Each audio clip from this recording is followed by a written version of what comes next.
Welcome to the program. I'm Charlie Rose. This is a special Labor Day weekend edition of Charlie Rose the Week. Just ahead, Hamilton, the Tony Award-winning musical about the founding father that has become the talk of Broadway. I talk with creator Lin-Manuel Miranda and director Thomas Kail. Leslie Odom Jr., who originated the role of Aaron Burr, and the actor that has just taken over the title role, Javier Munoz. I put myself through college, various health challenges, and just coming to terms with a piece in my own skin as a human being. I think all those things I get to pour into Alexander Hamilton. We will have that story and more on what happened and what might happen. And so you began how? Complex ideas. Is it luck at all, or is it something else? They needed you to get it. What's the object lesson here? Conveying Hamilton's worldview. Tell me the significance of the moment.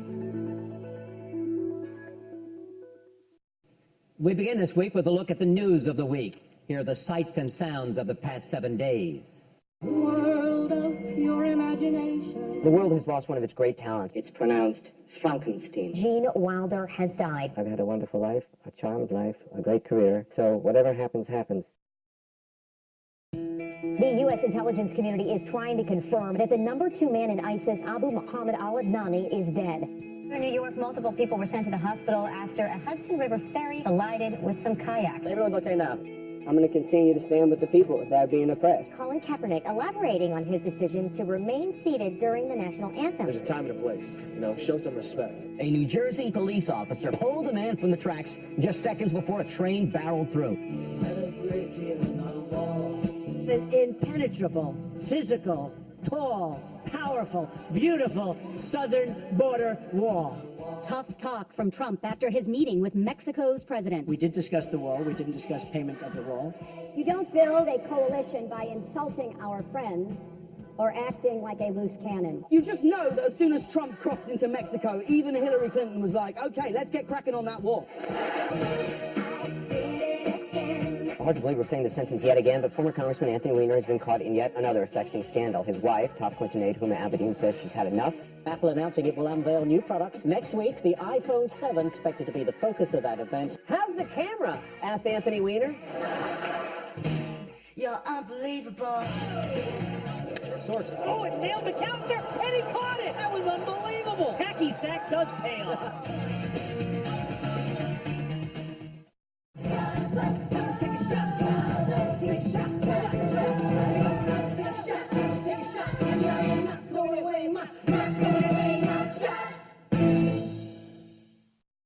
That is the signature number from the musical Hamilton, directed by Thomas Kail. The unlikely Broadway hit tells the story of America's unlikeliest founding father, Alexander Hamilton. Writer and composer Lin-Manuel Miranda created the title role. He calls the play the story of America then, told by America now. You sit in a room for 6 years making something, and you have the wildest dreams version of how you think a show will be received, and we're experiencing that. So we're just trying to hang on while we can. I started writing this in 2008 while I was still in my show in the Heights. Right. I was on my vacation, my first vacation from the show, and I picked up Ron Chernow's book at random at Borders, just knowing that he died. Just saw it there and said, I'll take this one. Just said it had great reviews on the back, and I knew he died in a duel, so I knew it was going to have a banging ending. And fell in love with the story, really, the Dickensian nature of Hamilton's life, almost from the first and second chapter. That. What was the Dickensian aspect of his life? Alexander Hamilton was born in Nevis, possibly out of wedlock.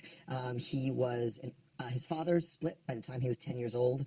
His mother died in bed with him a few short years later. His brother was apprenticed, so he was by himself to a blacksmith, so he was by himself. He got sent to live with a cousin after his mother's death.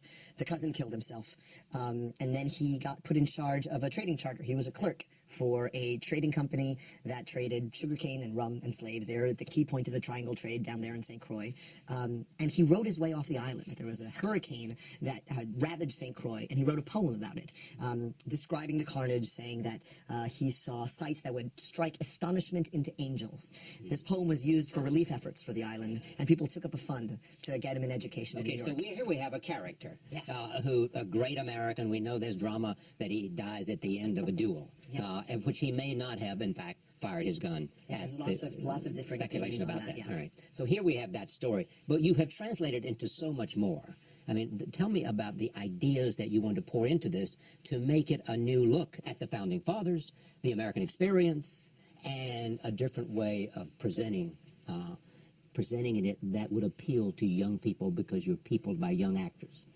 Well, you know, diversity. I mean, you speak to what we were really conscious of, which is how do we eliminate any distance between our story and now? Yeah. We know that the story was going to be set then, but we knew it was going to sound like now. And we knew that fundamentally this is a country that was founded and created by immigrants. Somebody in all of our lines stepped off a boat or some form of transportation, put their foot down on this soil, and went to work.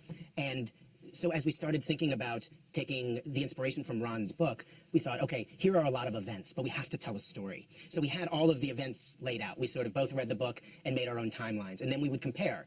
Hey, this really spoke to me. Hey, this moment feels like it's essential. And so then you have those things to build around. But it just became so apparent early on as we were really designing how the show could function, that this idea of doubling characters, for instance, felt really right on. That the character who played Lafayette, one of his great friends, also plays Jefferson. Also plays Jefferson. Of course, they both have this connection to France. They both have this relationship, one antagonistic, one supportive. And so how can we make the audience feel like who they are and what they understand is actually not so different from what these people were struggling with?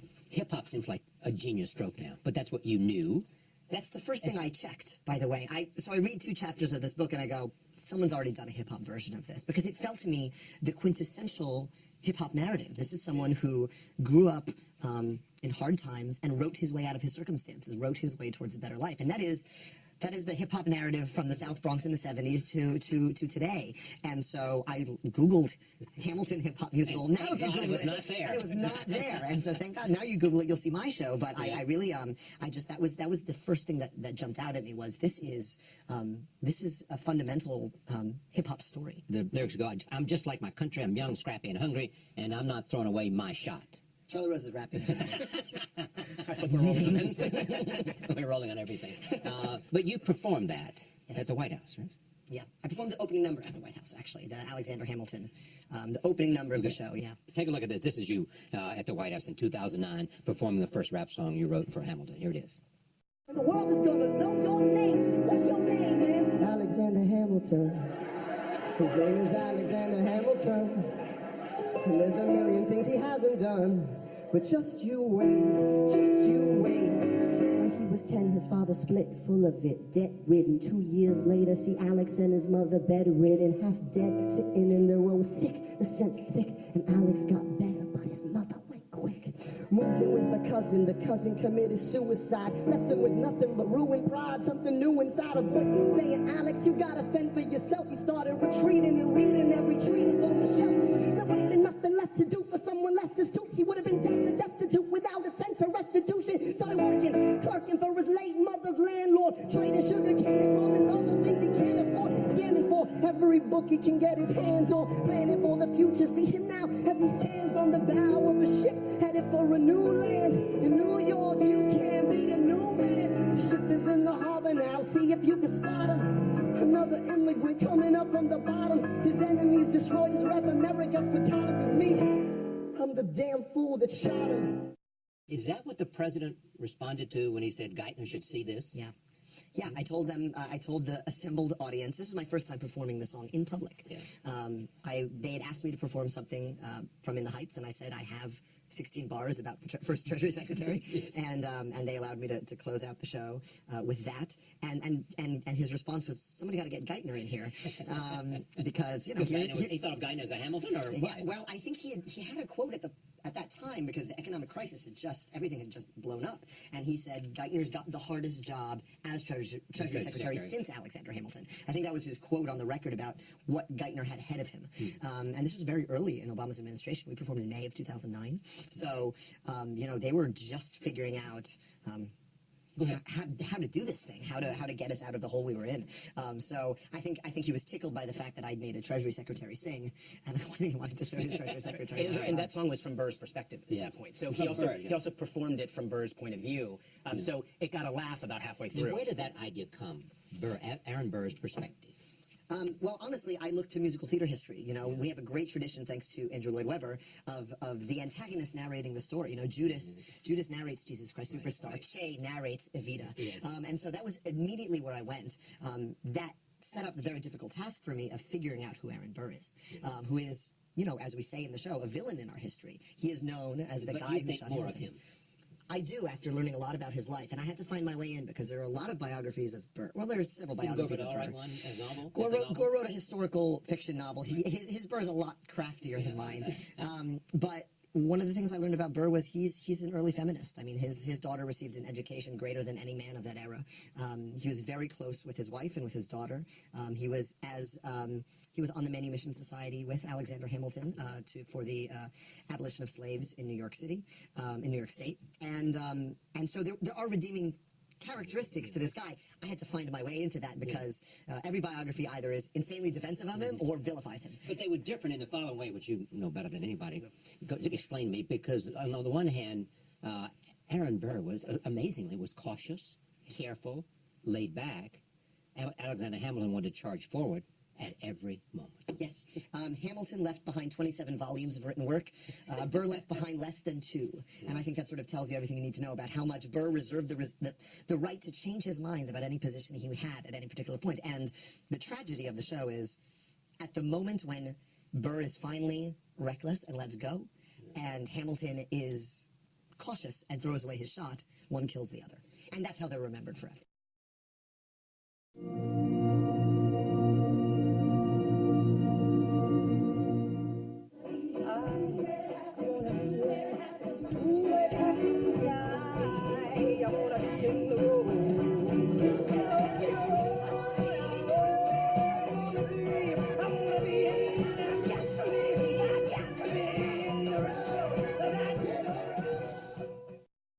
Leslie Odom Jr. won this year's Tony Award for leading actor. He was honored for the role that Lin-Manuel Miranda says he initially wanted to keep for himself. Vice President Aaron Burr, Alexander Hamilton's friend and nemesis, who famously kills him in a duel. I got invited about 2 years ago to do a reading of the show, and I had seen it at Vassar. I had seen them do about a half an hour of the show at music stands, maybe 45 minutes, and was blown away. So when I was invited to do the reading, I prepared like I've never prepared before. I mean, I came in, I knew all my music, because I knew what they were working on. People wondered when hip-hop would come to Broadway, because rock had come to Broadway. Yeah, and Lin was so influential with that, too, In the Heights, happening and being such a watershed moment for hip-hop music and also for Latin American actors. I remember listening to In the Heights I listened to it before I saw it. And there was something about, I have chills thinking about it. I told him and Lack at one of my first rehearsals, there was something about, from the first moments of that album, I mean, the need to communicate is something that's always moved me greatly. I remember I saw a show when I was a teenager called Def Poetry Jam. And, the way those people came out and just, they needed you to get it. They put something, there's blood in the pen, they put something down on paper and there's an urgency and a fire in their belly for you to get it. It came full circle when I was listening to a rehearsal of us in Hamilton, listening back, just learning my part. And I said, we sound like that. Yeah. I can hear that need in what we're doing. And so, how much of it was important to know Aaron Burr? Because you not only play a character, you play the narrator. Yeah. You're there at every moment. Hamilton has larger role, but Burr is also the continuity. Yeah. One of my favorite gifts that people give sometimes, fans will bring us books that they'll find on articles, they'll find on eBay. I'll say their names, Steve and Rhonda Hawthorne, have given me more than anybody, right? They come by with these articles that they order and these books that they order, and those have helped me a lot because I would not call myself a historian by any means. I mean, Lin at this point is. Yeah. Lin has read enough about all of the different people and the events surrounding it that he's been able to come up with his own opinion on the events, right? Because I think that's what makes a historian. You read Ron Chernow's book, and then that's the only opinion you have if you haven't read anything else. I've read enough on Burr now to come up with my own theories and my own... Because there are different opinions of Aaron Burr. Yeah. Some good, some bad. And then I also, at the end of the day, the text in the show is my Bible, right? I mean, I have to play what Lin wrote, and Lin has... But you have to pour into what he's written, what you know, right, and what you've experienced, and what you feel, and what I believe. As far as what my job is as a performer, You know, that's another one of those things that this has intersected. It's come at the right point that I'm ready to, there's a certain amount of vulnerability that this show requires of me that I was not ready to embrace at any other moment in my life. There's a certain amount of honesty that if I'm doing my job right, I bring to the stage every night. And that is, you know, that comes with time, man. Tell me who Aaron Burr was. I think quite simply, Aaron Burr was a soldier. He was a father, a husband, a lover, a friend, a murderer, a politician. You know, I think he was all of those things. I think like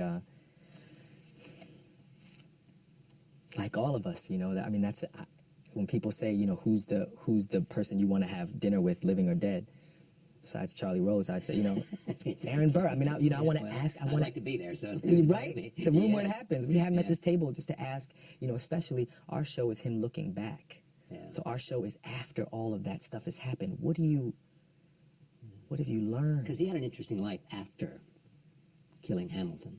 It ruined his life. I know, it ruined his life, first of all, and it ruined his political life. Yeah. But he'd been vice president. Yep. And then he fled the East Coast. Yep. He Was indicted for treason. Yep. His daughter, he only had one child, Theodosia, who he loved very much. Yeah. She died. After the death of his only grandchild, his grandson died, and he invited Theodosia to come with him. She was in mourning, and he invited Theodosia, get on a ship, come stay with me for a while, and she died on the ship. So he died completely alone, you know. He did have friends, though, you know, because he didn't have much money. There were people that supported him because of what he'd shown of himself, the man he'd shown himself to be throughout his life to his friends. You know, he had friends in the war. You know, people saw acts of, you know, heroics that, you know, endeared them to him all the days of his life.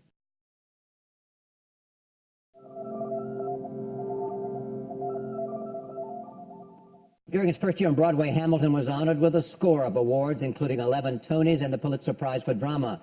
Now, some of the faces in Hamilton are changing. Javier Munoz has taken over from Lin-Manuel Miranda in the lead role. He knows the part well. He's been the understudy since the play started. The distinction I bring to Hamilton is rooted in the life I've led, right? And it's challenges that, obstacles, mountains I've climbed that are unique to what my journey has been as an individual, as a human being on this planet. And I put myself through college, various health challenges, and just coming to terms with a piece in my own skin as a human being. I think all those things I get to pour into Alexander Hamilton. And the same fight I have to live my best life is the same fight he has. But these are not ordinary health challenges. I mean, you have really had to have within you a real strength. That is rooted in my family. Really? Yeah. My team, my support, my root are my brothers and my parents. And no matter what is going on, and in the past, no matter what has been going on in my childhood, in my teenage years, young adult, all throughout my life, the safest place I could be was home. And it was because they gave you, but not only comfort, but also courage and strength. And yes. Yeah. That, you know, this is a terrible thing to battle HIV. It was a difficult thing. Difficult. Yes. I find it... difficult because difficult defines challenge much better than any other word. Yeah, because, you know, at the time, it was 2002 when I was diagnosed, and I'd like to think that much of the stigma and weight of being diagnosed with HIV has lifted, and there's far more work we have to do. And on a global scale, there's even more work to be done. But in 2002, I needed a lot of love and support, and my family was there. And not to give up, not to... Absolutely. Yeah. And I think anyone prior to the current medications that are available, which are remarkable, anyone who's... This is beyond the cocktail concoction. Yeah, you know, those earlier cocktail combinations and what was available had such incredibly severe side effects. And to live through that and survive through that took my family's support, you know. Right. And there were days it was just difficult to look at myself in the mirror, you know, and there's mom's hand on my cheek, and that's all I need to know that I'm okay. Wow. You know? Here's what you said to Rolling Stone. The amazing power of this show is that it's not just a history lesson. It is a lesson in empathy. It is a lesson in sharing experience. Whether the opportunities that present themselves for me are about sharing my ethnicity, sharing my sexuality, or sharing my health issues, it's been a humbling reminder that there is so much more than we can share, that we can share about ourselves, and there's such power in that moment of connection. I'm immensely proud of the hope and encouragement I can offer audiences or fans by my experience. I am proof that it's not impossible. Yes. Yes.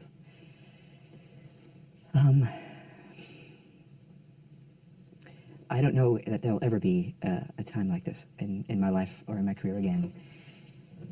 And that's okay if there never is, because the power of the gift of being given this character to play, the support to be open about who I am as an individual, as a human being, and as an artist, and to be able to bring that forward into the role, to have a diverse cast and to stand with that diversity every night, to have all of that be conveyed by simply just showing up and doing our work and telling this story. The hope that brings to an audience, the hope that brings to the person who might not have ever seen themselves represented on stage before, or who just needs to know that whatever challenge or struggle they're facing, it can be all right. That's a once-in-a-lifetime experience. Here's a look at the week ahead. Sunday is the opening of the G20 summit in China. Monday is Labor Day. Tuesday is the day the U.S. men's soccer team meets Trinidad and Tobago in the qualifying rounds of the World Cup. Wednesday is the opening ceremonies for the Rio Paralympics. Thursday is the day the Carolina Panthers visit the defending champion Denver Broncos in the first game of the professional football season. Friday is the annual Stand Up to Cancer Telethon, broadcast live from Los Angeles. Saturday is U.S. Open Tennis Women's Final in Flushing, New York. And here is what's new for your weekend. Florida Georgia Line are out with a new album, Dig Your Roots. Yeah, I just dropped you off, but I'm back to pick you up. No, I can't get enough. Need a little more you in my cup. Michael Fassbender and Alicia Vikander are in theaters with the drama The Light Between Oceans. I'll protect you, I promise. Really? For my dada, with love forever and ever and ever and ever. And Macklemore and Lewis and Death Cab for Cutie headline Seattle's Bumbershoot Music Festival.